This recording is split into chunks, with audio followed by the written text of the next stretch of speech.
Get ready, because this reaction didn't come from Hollywood's safe zone. It didn't come from a studio insider trying to stay neutral. It came from the one person who has never cared about comfort, Kanye West. And suddenly, the Michael Jackson biopic conversation got dangerous. The question everyone is asking now is simple, but explosive.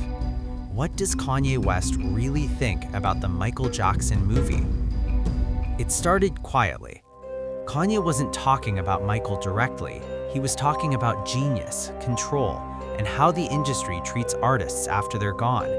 But anyone who understands Kanye knows nothing he says is accidental. He talked about how legends are celebrated only when they're silent.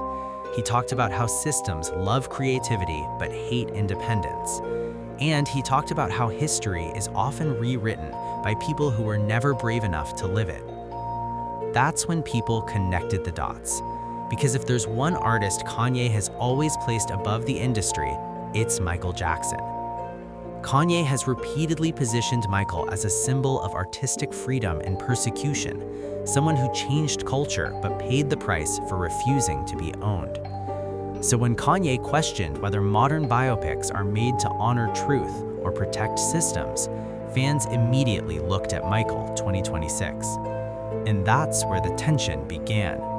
Because Michael 2026 is being made under heavy supervision. Estate involvement, carefully approved narratives, a legacy that must be preserved but not disturbed. And Kanye hates preservation without honesty. People close to the industry believe Kanye sees Michael not just as a legend, but as a warning, a reminder of what happens when an artist becomes too powerful to control. That's why Kanye's indirect reaction has split the internet.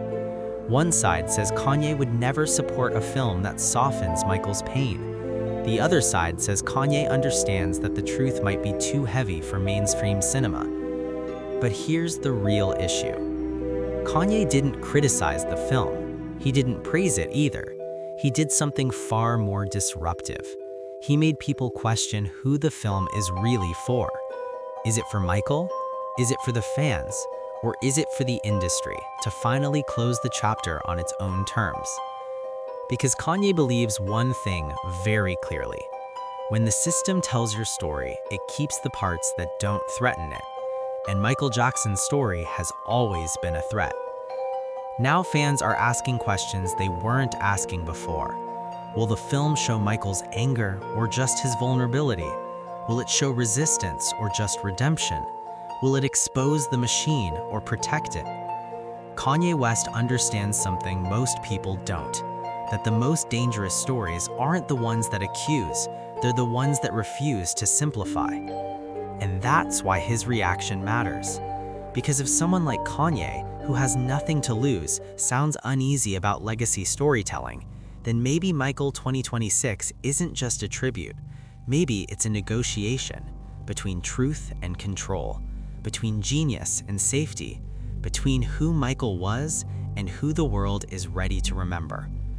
Kanye hasn't spoken loudly about the film, but his silence, his timing, and his words about art and power have done enough. They've made people suspicious. And once suspicion enters the room, no biopic is ever watched the same way again.